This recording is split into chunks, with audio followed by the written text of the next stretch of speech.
नहीं, टीटीपी का कुछ नहीं बिगड़ सकता। पश्तून बेस्ड ये ऑर्गेनाइजेशन है। और ये इसलिए इनका कुछ नहीं बिगड़ सकता कि ये एलियन नहीं है। ये कोई टीटीपी वाले जो है, ये कोई बाहर दूसरे सूबे से आके नहीं लड़ रहे। ये अपने घर में लड़ रहे हैं, यानी कि ये पश्तून है, ये इनके रिश्तेदार हैं। लोकल आबादी के साथ इनका बड़ा गहरा कनेक्शन है। और आपको पता है कि जो गुरीला वॉर होती है, उसके लिए ये फंडामेंटल होता है कि आपको ट्रेन का पता हो, यानी इलाके का, और लोकल जो है वो आपको सपोर्ट करे। उसके बगैर गुरिल्ला वॉर नहीं लड़ी जा सकती, कामयाब नहीं हो सकती। तो ये जब जाते हैं वहां मारने, तो वो जो तहरीक तालिबान के लोग हैं, टीटीपी वाले, वो लोकल आबादी में घुल मिल जाते हैं। आप कैसे पहचानेंगे? वो को वर्दी पहन के थोड़ी बैठे होते हैं वहां पे। तो ये नहीं जीत सकते टीटीपी से। बल्कि जैसे अपना तूर जी कह रहे हैं, समर तूर जी, ये अब वक्त आ गया है कि सिक्योरिटी काउंसिल जो है, यूएन भी मैं समझता हूँ कि उसके हाथ से भी काम निकल गया है। ये तो अब सिक्योरिटी काउंसिल का जो है इजलास होना चाहिए, और उस इजलास में ये बात तय होनी चाहिए कि क्या किया जाए। देखिए, पाकिस्तान के हाथ से पाकिस्तान खुद निकल रहा है। आज उन्होंने ऐलान कर दिया है कि जो एयरपोर्ट है वो दे दिया जाएगा तुर्की को। 15 साल के लिए एयरपोर्ट दे रहे हैं। तो मतलब है, ये इस किस्म की चीजें वहां पे चल रही हैं। और बेच रहे हैं, लूट रहे हैं हुक्मरान तबका। वो तो सीरियस ही नहीं है टेररिज्म के खिलाफ लड़ने के लिए। और दूसरी तरफ जो है वो एक रोग एलिमेंट पाकिस्तान आर्मी का, वो न्यूक्लियर एसेट्स के ऊपर नजर रखे हुए है कि इसको कैसे बेचा जाए, चोरी किया जाए। पूरा एक माफिया जो है वो चल रहा है। तो टीटीपी के लिए जो एक होमोजीनियस आर्मी चाहिए वो नहीं है। एक जो जज्बा चाहिए, कि जो फौजों का जज्बा होता है लड़ने का, मरने का, खून बहा देने का, वो जज्बा इस आर्मी में नहीं है। हाँ, प्रॉपर्टी बेचने और खरीदने के जज्बा है, मुनाफाखोरी का जज्बा है, लेकिन जंग लड़ने का जज्बा इनमें नहीं है। रिश्वत खाते हैं ये छुट्टी लेने के लिए, सिपाही से लेकर सूबेदार तक जो है, ये एक दूसरे को रिश्वत दे के तो छुट्टी लेते हैं।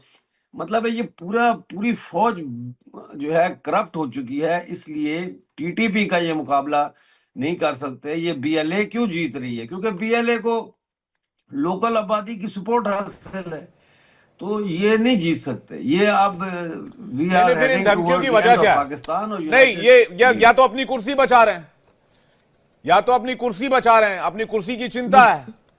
कुर्सी कुर्सी भी बचा रहे हैं, लेकिन कुर्सी बचाने से ज्यादा ये क्या कर रहे हैं कि ये पैसा बाहर भेज रहे हैं वेस्टर्न कंट्रीज और दूसरे दुबई वगैरह और दूसरी कंट्रीज में। क्योंकि उनको पता है कि किसी भी वक्त जो है यहाँ से भागना पड़े, तो पैसा जो है और जायदादें ये बाहर बना रहे हैं, ये उसमें बिजी हैं। कुर्सी तो बचे या ना बचे, पाकिस्तान में तो कुर्सी का कोई पता नहीं होता कि कब आई और कब गई। जी। लेकिन जब आ जाए तो फिर पहला काम ये होता है कि पाकिस्तान के खजाने लूटो, अवाम के ऊपर टैक्स लगाओ, उनको लूटो, बिजली के बिलों के जरिए जो भी है, जो बाहर से लोन आ रहा है उसमें से जो है वो माल बनाओ, जो ठेके हैं उनमें से माल बनाओ, सी पैक के ठेकों में से माल बनाओ। और उसके बाद जो है वो सारा पैसा बाहर पहुंचाने नहीं, का ठीक है, आपने चैनल ये बनाओ, माल बनाने में ताकि। बिजी रहते हैं, और हाँ, इतिहास इस बात का गवाह है। अब ये माल कहां हाँ, कहां से बना रहे हैं? मैं कर्नल दिनेश नैन के पास जा रहा हूं।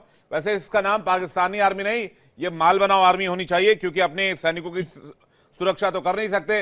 ये माल बनाओ आर्मी कैसे है भैया? इन्होंने खोली दुकान फौजी सीमेंट कंपनी लिमिटेड, इन्होंने खोली दुकान अस्करी बैंक लिमिटेड, इन्होंने खोली दुकान फौजी फर्टिलाइजर कंपनी लिमिटेड, इन्होंने खोली दुकान फौजी फूड्स लिमिटेड, इन्होंने खोली दुकान अस्करी सीमेंट। अच्छा, एक सीमेंट पहले बना रहे फौजी सीमेंट, एक और सीमेंट कंपनी आ गई Askari cement limited, Askari fuels, national logistic cell, frontier works organisation, Pakistan ordnance factory.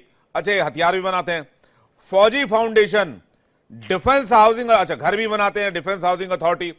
मतलब ये पता नहीं क्या क्या बेच रहे हैं, घर, सीमेंट, मकान, दुकान, राशन पानी, आटा चावल दाल तेल पानी सब ले लो, काम कुछ नहीं करना है, बस दुकानें चलानी भाई है। वो और पैसा जो है उसको बाहर भेज पूरे दो, मुल्क पे कब्जा लंदन में है। मकान खरीद लो।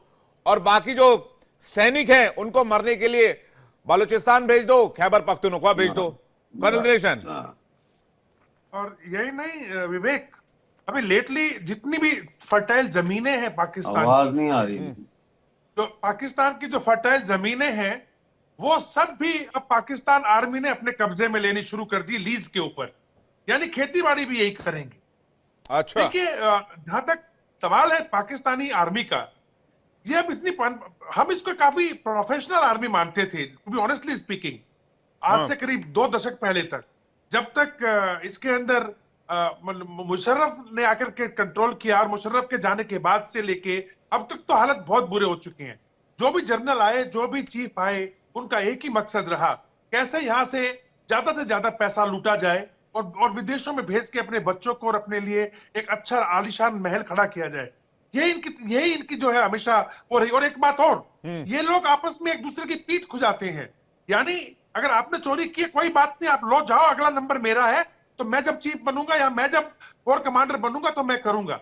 बलूचिस्तान के अंदर विवेक इतना ज्यादा ब्लैक में तेल आता है ईरान की तरफ से, इतना ज्यादा वहां पे अफीम और इतना ज्यादा वहां पे ये स्मगलिंग होता है चीजों का, कि वहां का जो कोर कमांडर है वो तो एक तरीके से आप लगा लीजिए 2 दिन में शेख बन जाता है। अब रही बात, देखिए इनका आर्मी का ये हाल जो हो रहा है, टीटीपी के सामने ये कमजोर क्यों है?